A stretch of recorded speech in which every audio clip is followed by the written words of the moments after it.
Have you ever gone through social media and felt like you're not good enough? I'm right there with you, sis.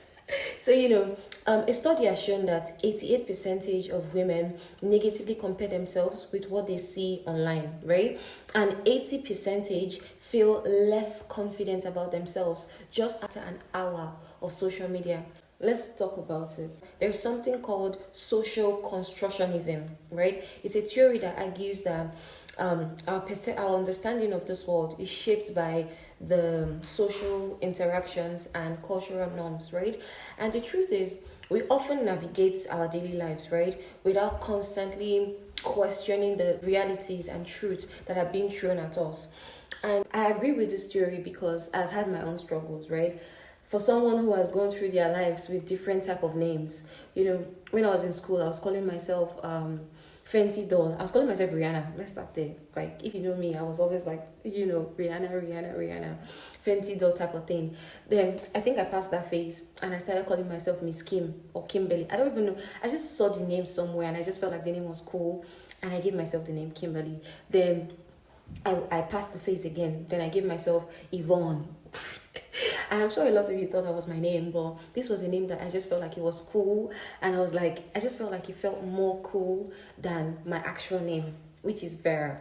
And it took me a long time. And if you've noticed, it was only recently that I changed my name back to Vera, which is the name my parents gave to me. I don't know if that was identity crisis or what that was about, but I know I went through this phase. Even besides that, right, I had a lot of underlying insecurities, right, because there were a lot of things I didn't like about myself. But fast forward, right, it got to a point where I was so glued to filters, right?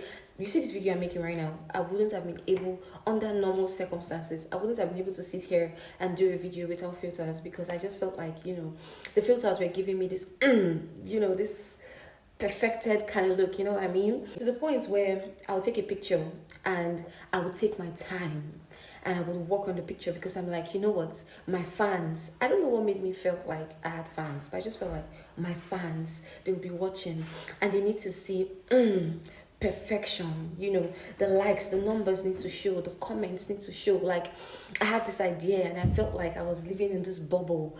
I don't even feel like I was living in a bubble. I was living in a bubble, actually. I don't know what was wrong with me back then, but thanks be to God that I've been delivered from that kind of strange behavior. I just want to say a very big thank you to God Almighty, first of all, for helping me go through this and overcome. He has made me the best version of myself. I'm still learning and growing, but I'm very grateful. I thought I was the only one that was dealing with this until I started reading and researching and learning and seeing that there are a lot of us, my goodness, there are a lot of us dealing with this. Like I just established, 88% of women compare themselves negatively to what they see online. 80% just after an hour of social media, they feel less confident about themselves. Can you see the numbers? So it wasn't just me, it's not just me, it's us. We need to do better. How many of us are slowly becoming strangers to ourselves?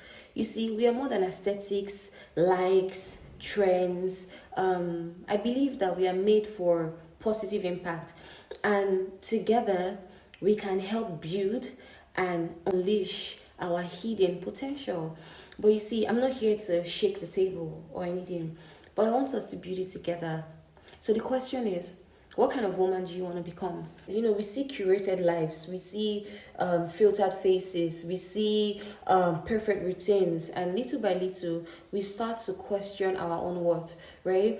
And we are told to be that girl, flawless, glowing, perfected, unbothered, and successful. But the truth is, you can be successful, you can be very successful actually, without trying to make someone else's life nothing, or sorry, trying to make someone else feel miserable about their own lives. You feel me? We need to be more intentional about the kind of things that we create, because knowingly or unknowingly, we are planting a seed in the lives of other people. And I personally think social media should be a platform for growth, connection, and maybe impact, right? But these days it's leading people more into depression, anxiety, comparison, fake life. And I mean, so you're gonna be seeing me very often because I want to bring more of this to light. I've felt it all.